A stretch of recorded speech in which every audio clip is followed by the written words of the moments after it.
रामवाडी परिसरातील सर्वधर्मीय विकास कामांमध्ये सातत्य ठेवत माजी नगरसेवक नागेश गायकवाड व किसन जाधव ही राम लक्ष्मणाची जोडी असल्याचे गौरवोद्गार विधानसभेचे उपाध्यक्ष आणि राष्ट्रवादी काँग्रेसचे सहसंपर्क मंत्री अण्णा बनसोडे यांनी काढले। शुक्रवारी सायंकाळी रामवाडी येथे अण्णा बनसोडे यांच्या हस्ते डॉक्टर बाबासाहेब आंबेडकर सांस्कृतिक भवन व लोकशाहीर अण्णाभाऊ साठे सांस्कृतिक भवन या मिळून 1 कोटी रुपयांच्या 2 महत्त्वपूर्ण सांस्कृतिक प्रकल्पांचा शुभारंभ व भूमिपूजन सोहळा उत्साहात पार पडला। प्रत्येक प्रकल्पासाठी 50 लाखांची तरतूद उपमुख्यमंत्री अजितदादा पवार यांच्या विशेष निधीतून करण्यात आली आहे। यावेळी बोलताना अण्णा बनसोडे म्हणाले, किसन जाधव, नागेश गायकवाड आणि युवा नेतृत्व चेतन गायकवाड यांनी राष्ट्रवादी काँग्रेसवर नेहमी निष्ठा ठेवून जात पात न पाहता सर्व धर्मियांच्या विकासासाठी काम केले आहे। अजितदादांच्या मार्गदर्शनाखाली रामवाडीला कोट्यवधींचा निधी मिळाला आहे। किसन जाधव आणि कार्यक्षम नगरसेवक नागेश अण्णा गायकवाड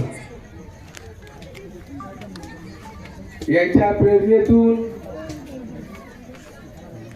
आज जवळजवळ 1 कोटी रुपये निधीचा वापर करून भारतरत्न डॉक्टर बाबासाहेब आंबेडकर सांस्कृतिक भवन, साहित्यरत्न लोकशाहीर अण्णाभाऊ साठे सांस्कृतिक भवन बांधणे, होणाऱ्या सोलापूर महानगरपालिकेच्या निवडणुकीची जबाबदारी त्यांनी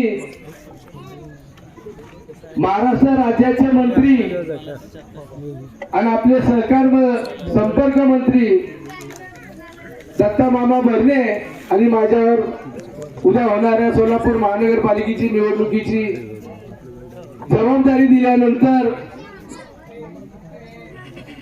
मी 2 दिवस झालं सोलापूर महानगरपालिकेच्या माध्यमातून जवळजवळ 26 प्रभागामधून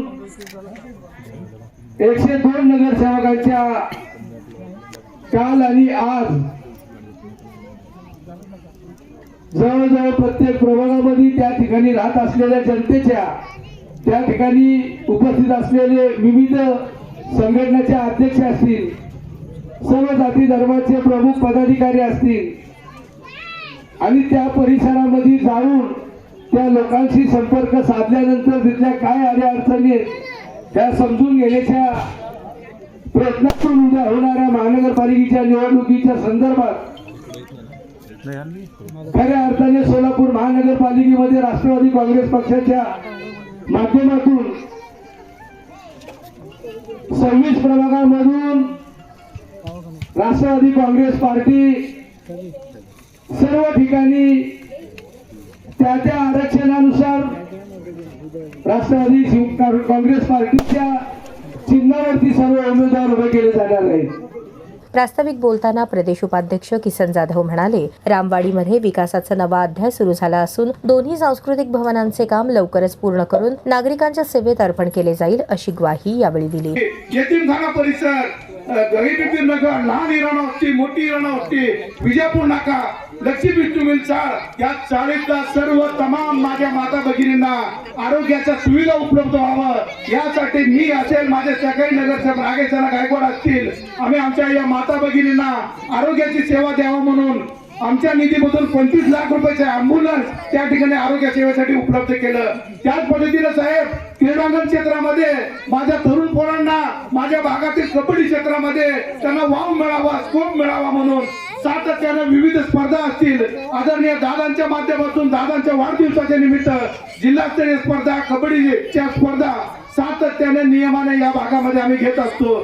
दादांनी त्याची दखल घेतलं आणि माझ्या सेटलमेंट भागाच्या विकासासाठी, सेटलमेंटच्या ग्राउंडसाठी 3.5 कोटी रुपये दादांनी मंजूर करून दिलं। साहेब, त्याच पद्धतीनं आज हिंदू कब्रस्तान आहे, तत्कालीन पालकमंत्री दत्तात्रय मामा भरणे साहेब होते, आम्ही भरणे मामाला विनंती केली, मामा या भूमीसाठी, स्मशानभूमीच्या हिंदू कब्रस्तानासाठी आपण निधी उपलब्ध करावं। आदरणीय मामाने 3 कोटी रुपयाचा निधी हिंदू कब्रस्तान स्मशानभूमीला दिला। ख्रिस्ती स्मशानभूमीसाठी जवळपास 70 लाख रुपयाचा निधी आदरणीय भरणे मामाने आदरणीय अजितदादा पवार साहेबांच्या माध्यमातून उपस्थित केला। हा सांगायचा उद्देश एकच आहे साहेब, येणाऱ्या उंबरठ्यावर आता निवडणुका ठेपलेल्या आहेत. मी आपल्याला ती विनंती केली आहे, ती विनंती आपण मान्य करावं आणि आपली कृपादृष्टी, आपला आशीर्वाद, पिंपरी चिंचवड सारखा जसा विकास आपण जे केलेला आहे, आदरणीय अण्णासाहेब हे आपल्या सोलापूरचे भूमिपुत्र आहेत. मोहोळमध्ये त्यांचा जन्म झालेला आहे, फॉरेस्ट मध्ये त्यांचा आजोळ आहे. असं नेतृत्व आपल्या सोलापूर शहराला लागलं. रामवाडी प्रभाग 22 मधील अंबाबाई मंदिराच्या पाठीमागील जागेत हा कार्यक्रम पार पडला. यावेळी अण्णा बनसोडे यांचा नागेश गायकवाड, किसन जाधव आणि कार्यकर्त्यांकडून भव्य सत्कार करण्यात आला. कार्यक्रमाला कार्यकर्त्यांची उपस्थिती होती. यावेळी जिल्हाध्यक्ष संतोष पवार, जुबेर बागवान, आनंद चंदनशिवे, शशिकांत कांबळे, पूनम गायकवाड, चित्रा कदम, विशाल बंगाळे, चेतन गायकवाड यांच्यासह पक्षाच्या पदाधिकाऱ्यांची उपस्थिती लाभली.